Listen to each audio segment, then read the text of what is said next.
jingle bells, jingle all the way. Keep our lips there, Road. Oh, what fun it is to ride on a one-horse open sleigh. Oh, jingle bells, jingle all the way. Oh, what fun it is to ride on a one-horse open sleigh. Oh, da-da-da-da-da. That's great, I love that. Thank you very much. This is Steve Happy Lally. Christmas! Steve Lally is here at Christmas time. How are you? I'm very look good, at Ron. you. It's lovely to see you again. It always is good to see you.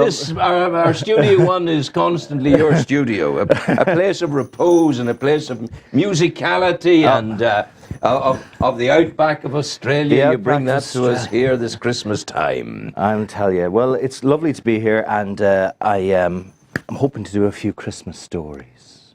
If that's all right. Christmas stories. Why wouldn't you? And well, I'll start off with a wee short one that I wrote myself. Right. And then we'll take out the big one after that. All right. This I don't know if you know. I think I've told you about this before, Rowan. I do a lot of work with young people and children.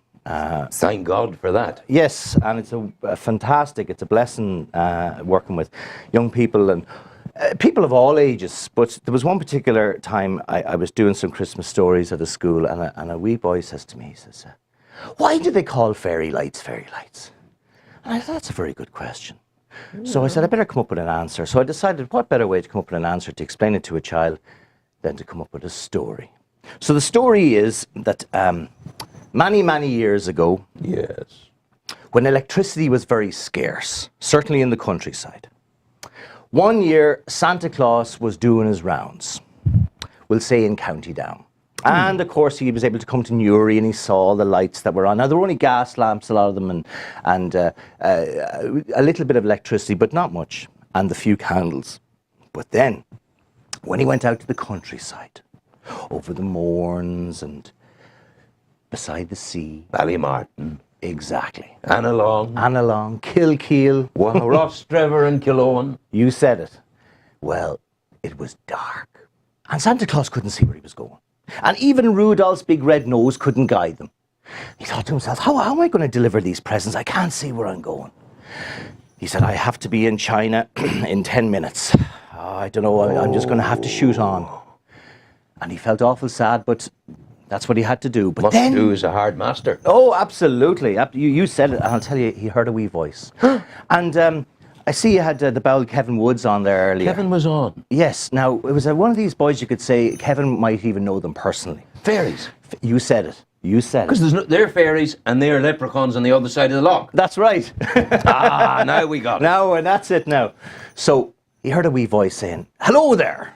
And Santa Claus looked over and there was a wee man sitting beside him. He says, you're very small. And the wee man says, I'm big enough for me as you're big enough for you. And Santa said, well, what do you want me to do? He said, Santy, we've been watching you for a long, long time. And we love the work that you do. We think it's great work. And we'd like to help you. We see you don't have any lights. Wow. He said, you're right, I've no lights at all. And the wee man says, well, my name is Jimmy McElwater Musha, Ogga Goggle Fustig House of Lochna and I'm a wee fairy man. And Santa said, well, it's lovely to meet you. What can you do? He said, I'll get all my friends and my relatives and my brothers and sisters and all my kin from around the land and we shall light up Christmas for you. Well, the bowel Jimmy just muttered a few words, and all of a sudden, the trees and the hedges and the bushes were full of colourful lights. Red, blue, yellow, white, orange, you name it. It was fantastic. Each tiny little light glistened like a jewel. Santa Claus could see exactly where he was going. He was able to deliver all the presents to all the houses, and on Christmas morning, every child in the area woke up with their stockings full and wonderful toys around the bottom of the Christmas tree. Thanks to the wee fairies who lit up the land. Now, that night, of course, when a few mammies and daddies were up and they looked out the window and they saw all these lights lighting up the trees, they thought, isn't that beautiful? And one daddy said, you know, that's the fairies. And they came up with a great idea that every Christmas, to remember the fairies that lit up the land to guide Santa Claus, they would put a tree in their house and cover it with little colourful lights. Wow. And from that day onwards, they were called fairy lights. There you go. Isn't that a lovely story? There is, and you know, it all comes from the goodness of the heart of the great hairy-headed God. You said it. And there's no two ways. And he has the whole world in his hands. You better believe it. And maybe we can sing that song now. Well, here. Are we ready? I'll be ready, right? Are we ready? Okay, here we go. He's got the whole world in his hands. He's got the whole world in his hands. He's got the whole world in his hands. He's got the whole world in his hands. He's got all the little fairies in his hands. He's got all the little fairies in his hands. He's got all the little fairies in his hands. He's got the whole world in his hands. He's got you and me, brother, in his hands. He's got a you and me, brother, in his hands. He's got a you and me, brother, in his hands. He's got the whole world in his hands. He's got you and me, sister, in his hands. Oh, yeah. He's got a you and me, sister, in his hands. He's got a you and me, sister, in his hands. He's got the whole world in his hands.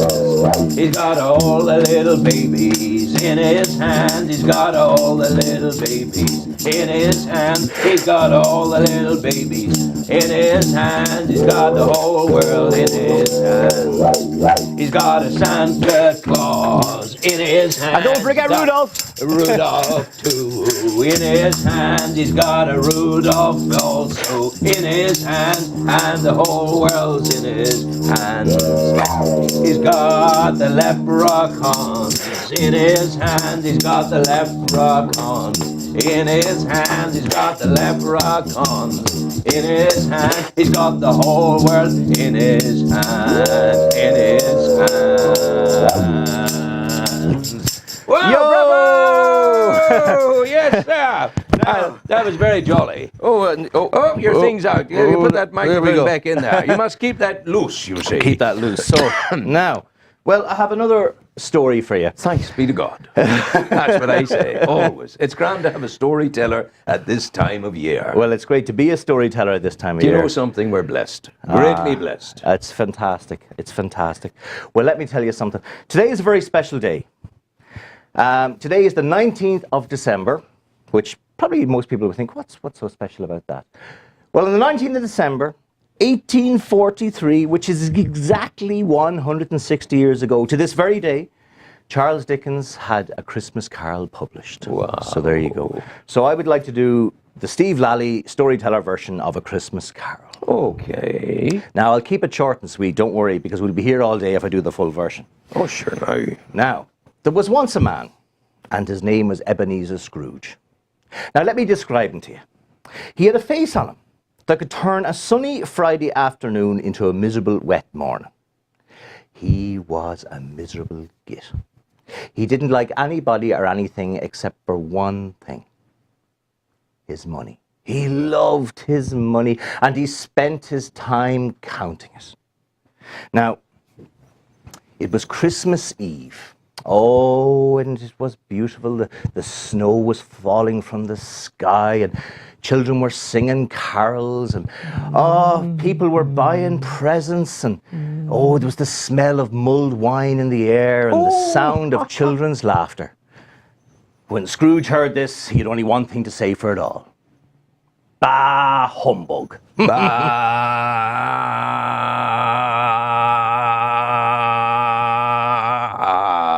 Humbug. You said it. Well, now, he was on his way home. Well, actually, no, I tell a lie. He wasn't on his way home. He was locking up work. He worked as an accountant. It's very important, if you're an accountant, to lock up. I just thought about that. Certainly, Scrooge. And Scrooge, he wouldn't want to lose anything. Oh, My no way. goodness. Not a hope. Well, yes. he was locking up his work, and just before he was locking up, his poor assistant, a guy called Bob Cratchit, said, "Mr. Scrooge, is there any chance I just get a few bob for Christmas Eve for the children? A wee tiny Tim is at home, and he's not feeling too good, and, we want to have a bit of a nice Christmas for him." And Scrooge said, he said, "It's a fine thing that someone decides there should be a day in the year where it is all right to pick a man's pocket." Well, he gave him a few coppers, or a miserable amount of money. And Bob Cratchit, being a decent, good, kind man, he thanked Ebenezer Scrooge profusely and left.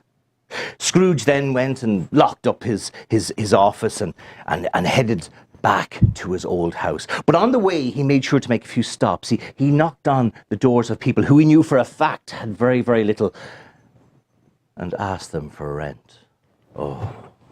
Whatever few pennies they had left for Christmas, Ebenezer Scrooge made sure he had taken it. And when he had collected the money, he took it back to his house. He hid the money away in his special hiding place, and he sat in the darkness. Scrooge liked the darkness. Do you know why, Rowan? Because it was free. Electricity costs money, you see. Even a candle costs a few pennies. It does, of course. So he sat in the dark and he made himself a miserable little fire, and he put a half-eaten tin of beans or something he had from the night before, and he was that miserable he didn't put it in a pot, and he just sat it on top of the fire and waited for it to heat up, not too much. He didn't like to be too comfortable. And he ate his beans, and then when he was finished, he took a big ball of spit like this. And then went... Oh, not that. Into the fire. Into the fire. And what sound would that make when it hits the fire? Very good. That's it. So it went something like this.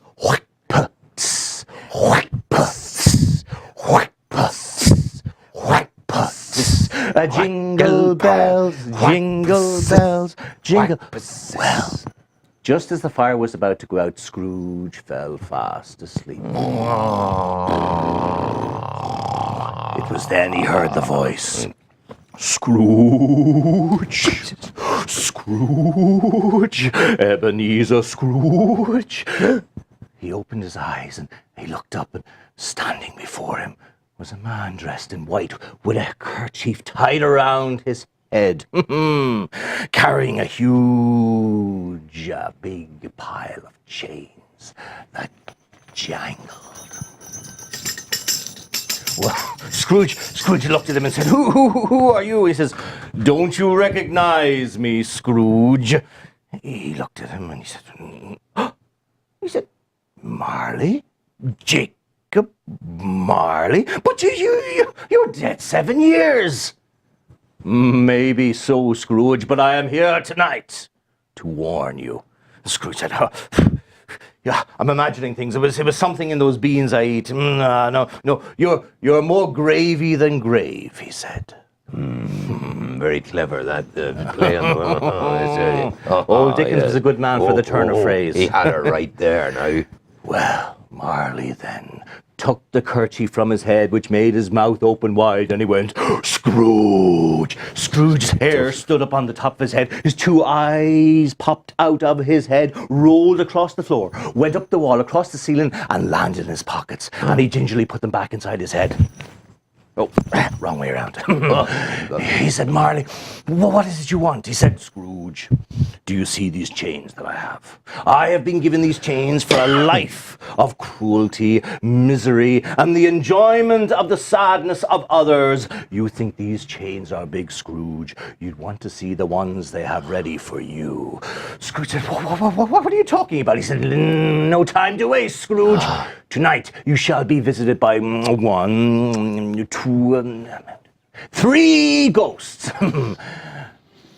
And hopefully you will learn something from it." And Scrooge said, "Be gone," he said, "be gone." And he said, "I will be gone.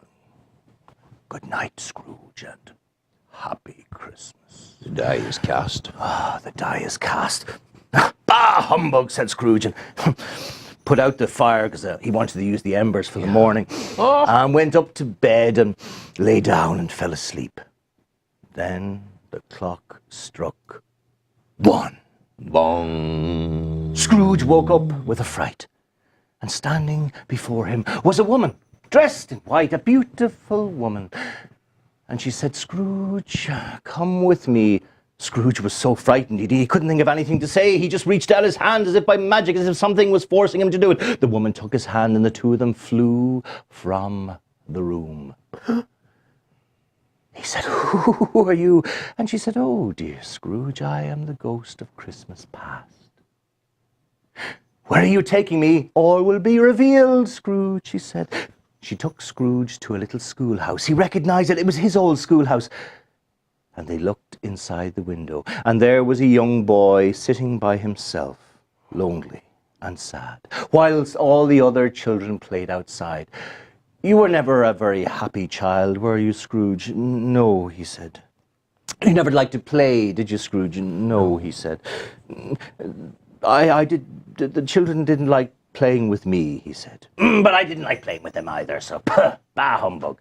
Well, then, she took him to another place. A house. It was the house of his old employer, Mr. Fezziwig. Oh, Mr. Fezziwig was the kindest, nicest man that Scrooge had ever known. And when Scrooge saw old Fezziwig, he said, "Oh, dear old Fezziwig. Oh, hello, Fezziwig. Hello," he said. "Hello, my old friend. Hello." Hello, hello. The ghost said, "Never mind, Scrooge. They can't hear you, nor can they see you." Wow. And Scrooge said, "Oh, dear, oh, dear." And then a woman walked in, a beautiful young woman. Scrooge's heart melted. It was Belle. Oh, and she sure was a belle of the ball. Ebenezer Scrooge's one and only love. Mr. Fezziwig's beautiful daughter, Belle. Oh. He called out to her, he screamed to her, and the ghost said, "Scrooge, there is no point. She cannot hear or see you." And then he saw the first time he courted her and took her out, and he was so kind to her and loving to her. And it made him think that, oh, life isn't all that bad. Yeah. Yeah. But then the ghost fast-forwarded a few more years after they had been married. And poor Belle spent most of her time washing and cleaning and being by herself while Scrooge sat in his office counting his money. And then one day she came into Scrooge and said, I can't do this anymore, Scrooge. You've broken my heart." Oh, no. And Scrooge said, yes, whatever, he said. I need to count this money. Scrooge watched his former self and said, "You fool," he said, "you fool, go after her, stop her. She is the one thing, she is more precious than any of that money you have." And the ghost said, "She can't hear you." Scrooge watched as Belle walked away and disappeared into the distance, and his eyes filled with tears. Then he found himself back in his bed again, as if by magic. Oh, he thought, oh, what a strange dream. What a very, very, very strange dream. He drifted off to sleep again. But then the clock struck 2. Bong. Standing before him was a man dressed from head to toe in green. A bit like Father Christmas, only a green version, if you can imagine that. Apparently in Victorian times they believed that Santa Claus dressed in green, so there you go. Now, this man said, "Scrooge, quick, we haven't got time, come with me now." And he took Scrooge by the hand, the two of them went flying out the window. "Who are you?" he said. "I am the ghost of Christmas present." He showed Scrooge the town. Oh, it was fabulous. People were dancing and laughing and singing. Scrooge couldn't believe it. They stopped and they had some mulled wine and roast chestnuts. It was wonderful. Scrooge said, "Oh, I've been missing this all my life. What was I thinking of? And then he was taken to a house, the house of his nephew, Fred. And he saw them inside dancing and making merry and singing and playing wonderful games. Oh, Scrooge, he knew one game and he wanted to join in. He said, "No, that's not how you play it. Let me show you." And the ghost said, "No, Scrooge, they can't hear you or see you. They can't see you." And then the ghost took Scrooge from that very affluent part of the city to the poor area. Yeah. Oh, it was drab and bleak and just a few little candles lit around the place. He stopped outside a house. It was an old, worn-down house. They looked inside. It was Bob Cratchit's house. But even though they had very little, they were happy and they were singing.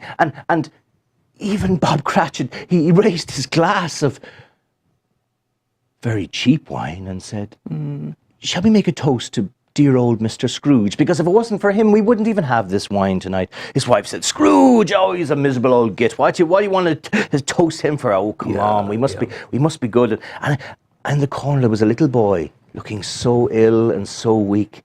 It broke Scrooge's heart. He was only 3 years of age, a little tiny boy. Scrooge said, "This little boy, what's his name?" "Oh, that's Cratchit's son, Tiny Tim. The poor boy is not well at all." And Scrooge said, will he be all right?" The ghost looked at him and said, "Oh, Scrooge, Scrooge, Scrooge.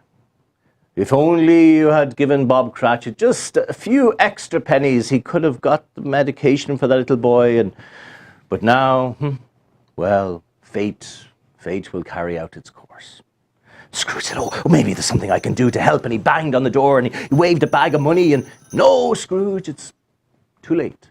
They can't hear you or see you. The ghost took him by the hand and brought him back.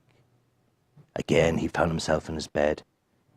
But he couldn't sleep this time. He just sat and waited until the clock struck 3.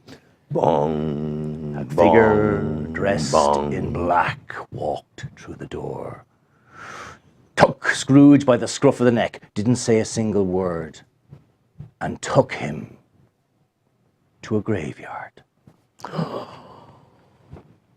my There God. he saw poor Bob Cratchit standing over a grave, crying his eyes out. Dear. On the tombstone it said, "Here lies Tiny Tim." But then the ghost pointed to another grave. And standing around the grave were just the parson and just a few people that Scrooge didn't even know. Hardly any. Hardly any at all. And they were saying, "Good riddance, good riddance, good riddance." And in the distance, he could hear people even celebrating that some terrible old man had died. And there he saw on the tombstone Ebenezer Scrooge. Oh, it was himself. And he saw his own coffin being lowered into the ground. And Scrooge said to the ghost of Christmas future, "Please, please, I will do anything at all. Please," he screamed, he begged. And then he heard the chains being brought by these terrible troll-like creatures. They started wrapping the chains around Scrooge. And Scrooge screamed and begged for mercy. And then he found himself back in his bed again, covered in his bedsheet, struggling with him, saying, "Please, please, help me, help me." He awoke and he looked at himself and he said, he says, I'm alive, I'm alive, I'm alive, I'm alive. Oh my goodness, I'm alive. He jumped out of bed. He threw open the curtains. He looked out and there was a wee boy playing. He said, "What day is it today?" And the boy said, "Mister, it's Christmas Day, Christmas Day." He said, he threw down some money. He says, "Go and buy the biggest turkey that you can find," he said. And he said, "Here's some more money and buy whatever you want for yourself." And Scrooge, he jumped out of bed. He went to a shop. He put on a Santa Claus suit. He went from house to house giving people money and presents. People thought he had gone totally insane, but they didn't complain until finally he came to the house of Bob Cratchit. Bob Cratchit couldn't believe his eyes when he saw Scrooge there, dressed like Santa Claus, bringing the most wonderful gifts he'd ever seen. He gave them a huge turkey, and then he gave him a bag of money and said, "Please, do not spare a penny on little Tiny Tim, and I shall quadruple your wages from now on." They thanked Scrooge and hugged him and kissed him and wished him a Merry Christmas. And then, on the way back, as Scrooge was heading back to his old lonely house, he met Fred, his nephew, and said, "Good Christmas to you, Happy Christmas." And Fred said, "Oh, Scrooge," he said, "why don't you come back to our house for Christmas?" And that's exactly what he did. And they had the most wonderful Christmas ever. And from that day onwards, Ebenezer Scrooge had the reputation of being the kindest, happiest man in all of London town. Wow, Thank what you a very lovely, much. bravo, bravo, bravissimo, bravo, bravo, bravissimo. Ladies and gentlemen, a man of wonderment and excellence, Steve Lally. Thank you very much, thank Steve. you very Bless much. you. A carol for us, dear boy.